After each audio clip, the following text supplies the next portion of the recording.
Okay, hello everybody. What's going on, everyone? DSP here, continuing on with my E3 coverage for 2014, and now we're going to talk about the third press conference to take place today on Monday, which is Ubisoft. Now, Ubisoft, as you know, is a very diversified publisher. They make shooters, they make Assassin's Creed, they make Just Dance, they make a ton of stuff, and so it was really up in the air, like, what are they going to be presenting this year, because we really don't know. And so we're going to go through one by one everything that they talked about in the press conference, and then I'm going to give you my honest reactions during the course of that, and then I'm going to give the conference a media, actually they call it a media event now, not even a press conference anymore. Then we'll give it an overall grade, okay? So let's start at the best place where it actually is to start, the beginning. At the beginning, before anything happened, they started running a trailer, showed that you were a person inside of a van with many other people. You were sitting across from someone who was having like a fake passport or something. He said he would take care of it. All of a sudden, some soldiers stop the truck or the bus, start looking around in it. All of a sudden, then some guys jump out and they start a firefight right in the middle of the street. People are getting shot, bloodshed everywhere, right? Then it jumps to you. You're on the ground outside. This guy comes, a chopper lands, right? I think it was a chopper. Yeah, a chopper comes down, and this guy steps out. Weird, what a weird character. First of all, he has an Asian face, but he has blonde hair, and it's in the style, if you've ever seen The Fifth Element, the movie, his hair is very odd in the style of Gary Oldman's character in that movie, so really odd. Immediately you can tell he's eccentric. He starts talking like a very feminine way. Basically brutally murders the head of the guards who had started shooting at the bus because he apparently never told them to do that in the first place. And then he takes a selfie. To which I said, uh-oh, is this guy like Tyler Breeze from WWE NXT, where he's such a, pretty boy and he has to take selfies of himself constantly? It was almost like to a T that character. And then it ended. And when it ends, you're like, now wait a minute, it's interesting, but it leaves you with kind of how can I say, like wanting more, to see more of this character, because as you know, Far Cry 3, alright, had this evil antagonist Voss, and he was such a unique and complex character. This guy seems weird, but I don't know if necessarily he's going to live up to the character level that Voss was, alright? So by the way, yeah, this is a trailer for Far Cry 4. You wouldn't know until the very end, unless you've been following along and you knew that some of the graphical style and the plot is part of Far Cry 4. And no gameplay at all, just opens. That's it. That's the end of that trailer, and the show opens. And who else walks out on stage than Aisha Tyler? Now, Aisha Tyler has now hosted 3 of the Ubisoft press conferences, but I'm going to be honest, I kind of groaned. I said, oh no, if they got her back, did they also bring back Toby Turner, who was teamed up with her 2 years ago? And the answer is no. Toby Turner was not at the press conference. Hallelujah. Whew, that was a close one. Alright, so Aisha Tyler comes out. Surprisingly enough, they're using all adult language on this show, saying shit and dick and ass and piss and fuck and holy balls and all kinds of stuff. Lots of adult language in this press conference. The first one up to now to even do that, okay? So Aisha Tyler comes out, blah, blah, blah, blah, blah. Introduces, of all things, Just Dance 2015. Now, this started the pattern during this press conference of giving way too much effing time to the casuals. And I hate to say that, but E3 is really primarily a time to show off your hardcore gamer fan base, what you're going to be putting out in the next couple of years, to announce new projects, not to be selling to the casuals. A game like Just Dance, it's already got a huge fan base. It's not the primary hardcore gamer fan base. It's people who ran out and bought the Microsoft Kinect and they believed Microsoft's bullshit hype for it, and they like to dance in the middle of their fucking living room in front of the TV. That's probably what? 10% of the total customer base. Yeah, this is what they're spending giant chunks of their conference catering to. So Just Dance 2015, okay, the reason that they're advertising it is because there's a new feature. Now, apparently there was some kind of a common complaint, I don't know because I never played Just Dance, that only a few people could play Just Dance at once. Well, guess what? Now, it's not just limited to the people who can be viewed by the camera in front of the TV, or who's swinging the controller, in the case like the Wii, where you have the controller in your hand, right? Now anyone can play Just Dance from your smartphone. There's actually a new app, I believe they called it Just Dance Now is the name of the app that you download onto your smartphone, and as you instead of playing the game with the Kinect sensor or a controller, you're now dancing around with this is the controller like this, and then they literally, I'm not kidding, had like 40 to 50 people come out, obviously paid dancers, and they come out and start dancing with fucking smartphones in their hands, like that big choreographed thing, and they're dancing to Lady Gaga, and they got the dancers come out on the balcony, so now they're up here dancing, and there's people over here fucking dancing, and there's people on the ground on the stage dancing. People came out in the audience. They're like sitting watching, they're like, what the fuck? They look behind them, there's a dude behind them dancing with his phone like this. It's so fucking stupid. Like, why? Why, Ubisoft? Why? So they do all this bullshit, right? And then finally, the only thing that I had to say about this when it was finally over, right? Who the fuck wants to dance with their smartphone? This is like a $400 device. So now I'm dancing. Oops, I dropped it. Oh, fucking broke my phone. So what is the use of an app on a $400 device that if you break, you gotta go fucking replace? What are they, fucking stupid?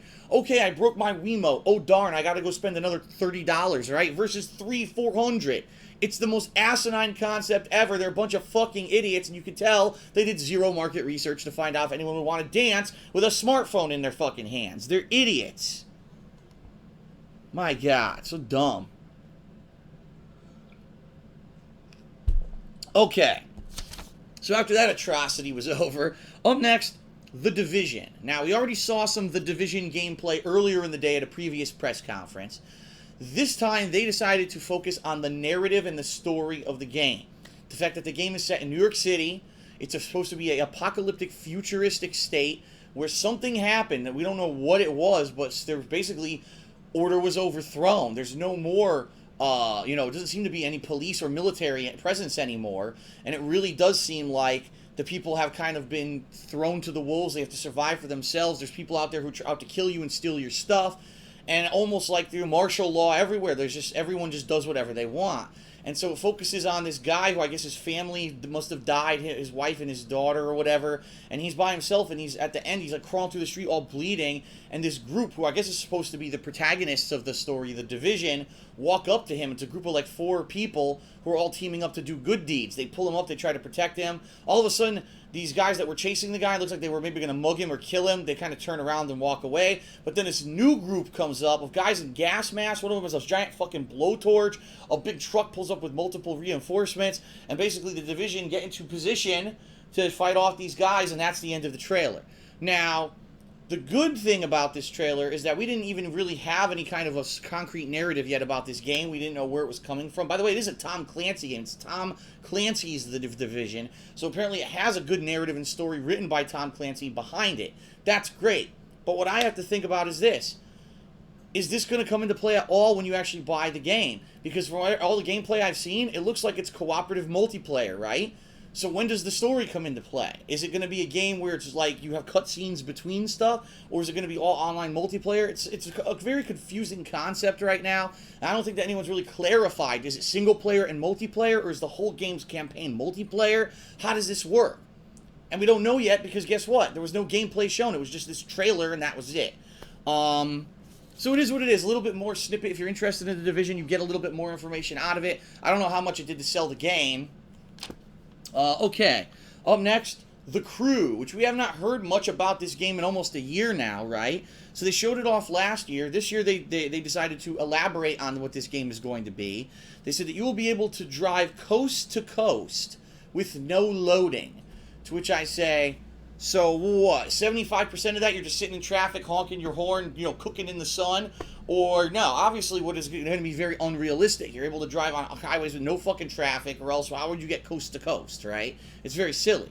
They also come out and they say that there's going to be 2-hour-long missions in some parts, which I say 2-hour-long missions, isn't that going a little bit overboard, considering there's never been a game in history with a 2-hour-long single mission? I mean, I don't know if I want to drive a car for 2 hours without fucking taking a piss break, but I don't know. It is what it is. One thing that really got me is the guy who's one of the game designers comes out and he says, there's going to be a wide variety of gameplay. And I'm thinking in my mind, the whole game is driving cars. Besides the location you're driving, how is there variety of gameplay? You're driving. You know what I mean? Like, I didn't get that. Maybe I'm wrong. Maybe there's some crazy-ass variety coming in this. I don't foresee it, and I don't know what the hell this guy thinks he's talking about. Variety of gameplay in a driving game. All you do is fucking drive. But I digress.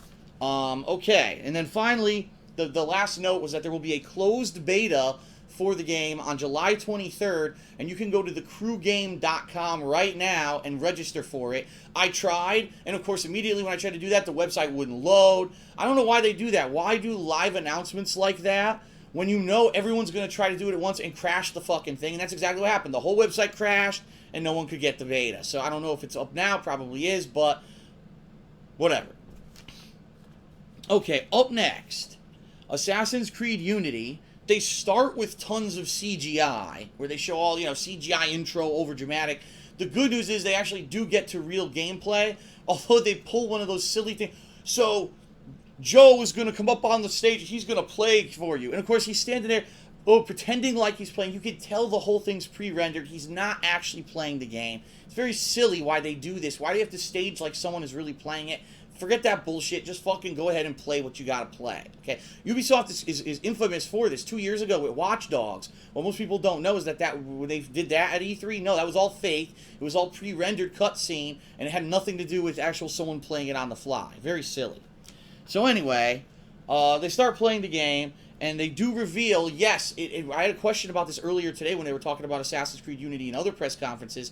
They revealed that, yes, it is 4-player co-op in the campaign. Now, you don't have to play it 4-player co-op, but you can. Up to 4 players can play through the entire story-based campaign cooperatively. That's a pretty sweet feature, and that's brand new for Assassin's Creed. Okay, fair enough. So then they finally go to the gameplay, and basically it shows that now it's a little bit more free-flowing. It's not as confined to the same kind of formula that other Assassin's Creed games has been. So, for example, some buildings you can now go inside and actually walk around inside, which was interesting. It seemed like as you were walking through the place, there were actually official side missions, and I don't just mean, a guy got mugged, go stop the mugger. No, I mean like there was a building, and he walks into this building, and there's a dead guy on the floor, and his wife's like, could you please avenge him or find out who murdered him or something? So it's kind of like almost a side content where you're like a vigilante, you're out for justice, and you're trying to help the people of France during this revolutionary time to basically make it by. You're like a do-gooder, almost, okay? And it was funny because he accepts the mission, then he doesn't do it. He just like walks on and keeps continuing to show you the rest of the game. They actually show that there's new, for the first time ever in Assassin's Creed, crouching / a cover system. And I know it's never existed before. It exists in this Assassin's Creed. He does it actively. Crouches on the fly, and then he actually takes cover behind some stuff and sneaks by a bunch of people. That's completely new, and that's interesting. The one positive thing that I liked about it, it seemed very streamlined and very smooth transitioning between stuff. It wasn't jarring like previous Assassin's Creeds where, oh look, there's combat, then there's a cutscene, then there's loading, then you're showing up in a totally new area. Then it didn't seem disjointed. It all seemed like free-flowing, straight-moving game where there was no stops. There was no, no breaks or anything like that. It just was continuously flowing. That could be interesting. If the whole game is like that, that could be a first, where a game doesn't have jarring loading or things interrupting all your different scenes and stuff like that, okay? The combat, I couldn't really tell you. It was weird. First of all, everyone had energy bars, full energy bars above their heads, which is new. Usually you have like a symbol or something. Here it was a full energy bar, but it was weird. At one point it looked like he was going to stab a guy, and I swear to God, like it looked like the sword popped out of his hand and was floating and then popped back into his hand. He tried to do a double assassination and he fucked it up. He did counter. Later on he was countering some moves. It's too hard to tell if the combat's been changed or not yet. I guess we'll have to wait for more gameplay and or the game itself to come out to get our answers with that. Okay, and that was it for Assassin's Creed Unity. All right, so think about it. Far Cry 3, great, great game. We're waiting for that. Follow it up with stupid Just Dance. Then some interesting things in between. All right, Assassin's Creed Unity looks like it's going to be another solid outing. Maybe it'll bring the series back to its former glory, especially because it's going back to Europe. So what do you follow the great game up with? More shit. And so they follow up with this brand new game where basically it's hilarious because they say this is fitness, right? It's going to be a fitness-based game. And the guy comes out, he's a skinny fucking twig. It doesn't look like he's ever done any exercise in his entire life, never lifted anything heavy, and maybe never even left his house because the guy's fucking pale as shit. And he comes out, oh, he's the game dev for this new game called Shape Up, and the goal of this game is to integrate gaming with fitness. Now, other gaming applications and games previously really weren't games. What they were was, oh, okay, work out. Remember the Wii Balance board where you would fucking do balancing and yoga and shit? That wasn't fun. He says he wants to bring fun into the fitness world. So the first game he shows, okay, is him on, it's called Piano Keys or Piano something. And basically what it is, if you ever played DDR, you'll know it's DDR, where it's a song playing. As the song's playing, these steps that you're supposed to step on this virtual mat come up, and you need to step during the right time during the music. Now, admittedly, it wasn't like DDR, where DDR is just kind of willy-nilly step all over the place. This was almost like running in place in a lot of times. So it is fitness-based. But it was kind of silly. He had already previously recorded himself earlier in the day doing the same song, and there were two clones of him on the screen, like one competing against the other. It was very bizarre. Then they do, well, we're going to show you another segment. This time we can do push-ups. And they got a guy who supposedly works for Ubisoft San Francisco and a guy from Ubisoft Montreal. And they come out and they start doing a push-up competition. Now, this one's really dumb.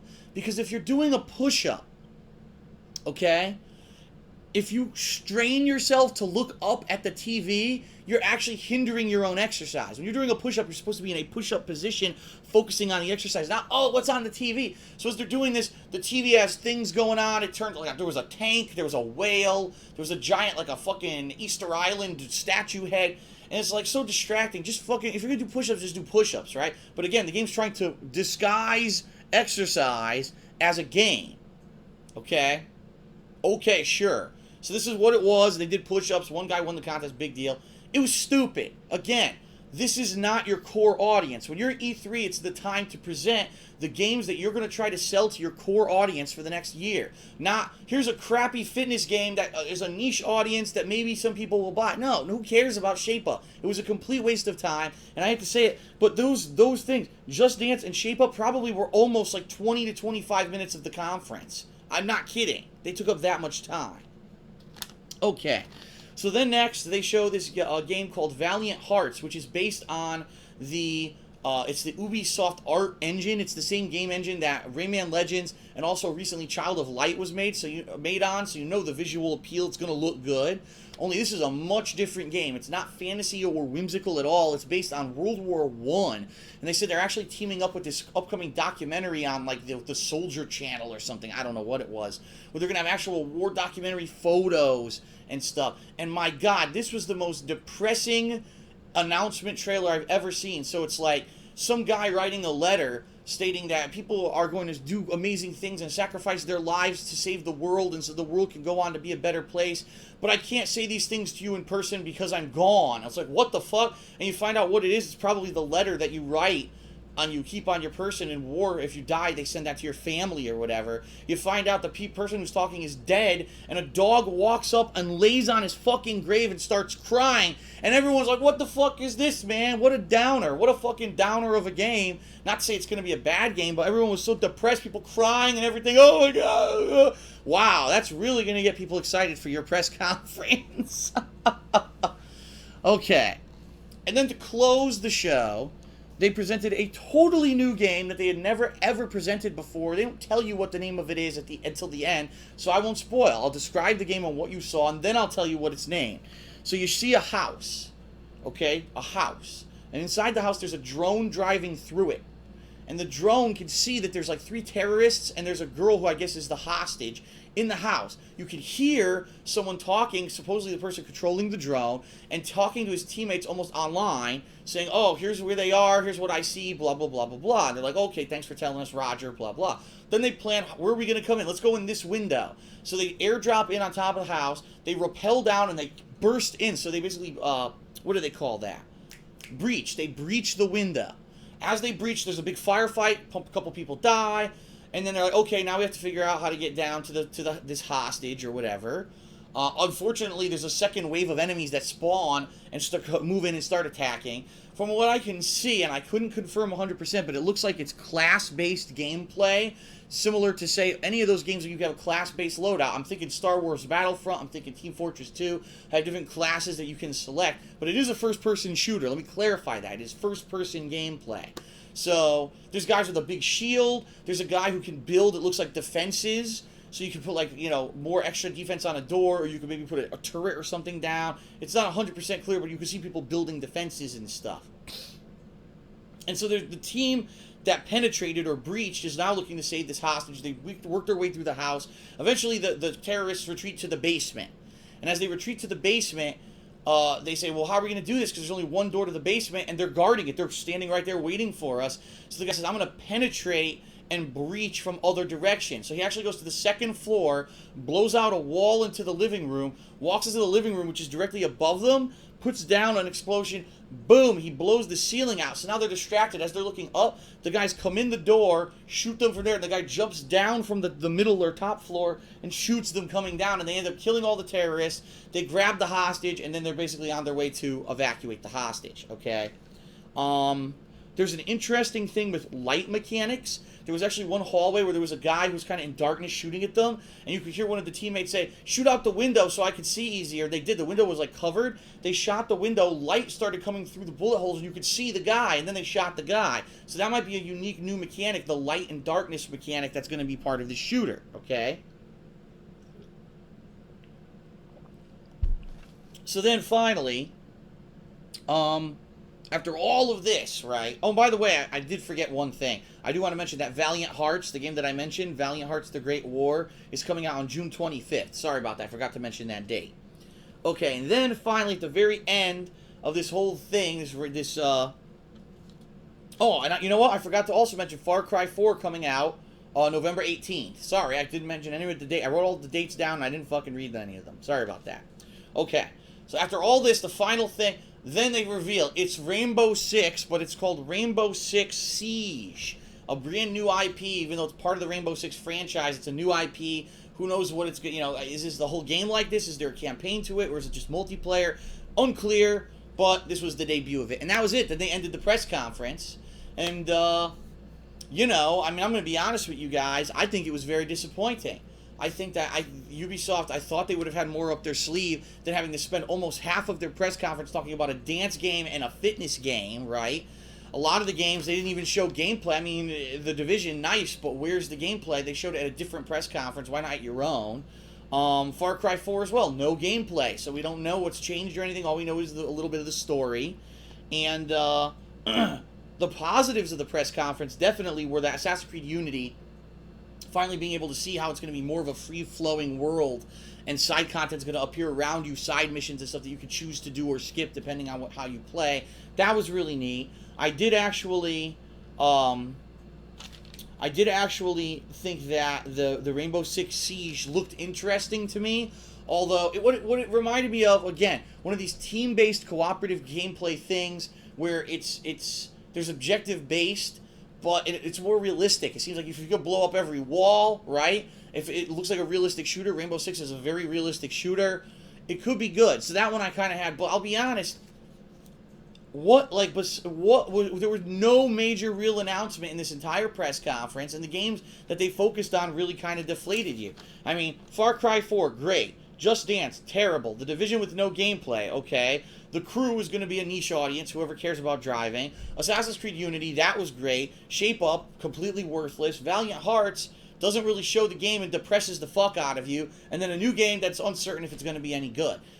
Wow, I mean, if ever there was a time when they could have done a better job, I think they really did a bad job. And Aisha Tyler, she's a good comedian. She was funny. She tried her best to try to keep the thing moving. But when you don't have a lot of great material to present, it kind of comes up short, and that's really what happened here. This year, they really didn't have a lot to talk about. I think last year was a much stronger presentation with Assassin's Creed Black Flag and Watch Dogs and a lot of the stuff, excuse me, that they were showing. I think it was a lot better last year. So, unfortunately, Ubisoft does disappoint this year. I'm actually going to give them a rating of C-. It wasn't horrendously terrible. You had a bright shining light there with Assassin's Creed Unity and seeing that universe for the first time, seeing the full story of the Division and how it's going to be a cool intro to Far Cry 4, but you can't fill half your press conference with fluff about motion control and bullshit games that it's not the hardcore gaming audience. That's not what you do at E3. That's the shit you shovel down us the rest of the year, and E3 will focus on the good stuff, and they really came up short. I just don't think, honestly, they had an hour's worth of material, and so they had to fill the time with bullshit. So I give Ubisoft a C- grade for their press conference. So far today, the worst press conference, but we still got another one right around the corner. Let's see how Sony does later tonight, okay? So that is it for my recap and reactions on the Ubisoft press conference. I hope that you found it informative, and I hope that you'll continue to follow the rest of my E3 coverage this week, which will be covering all the other conferences, and also I'll probably have some game coverage and other stuff as well. So thanks everyone for watching. I'll see you for more coverage later this week. Peace.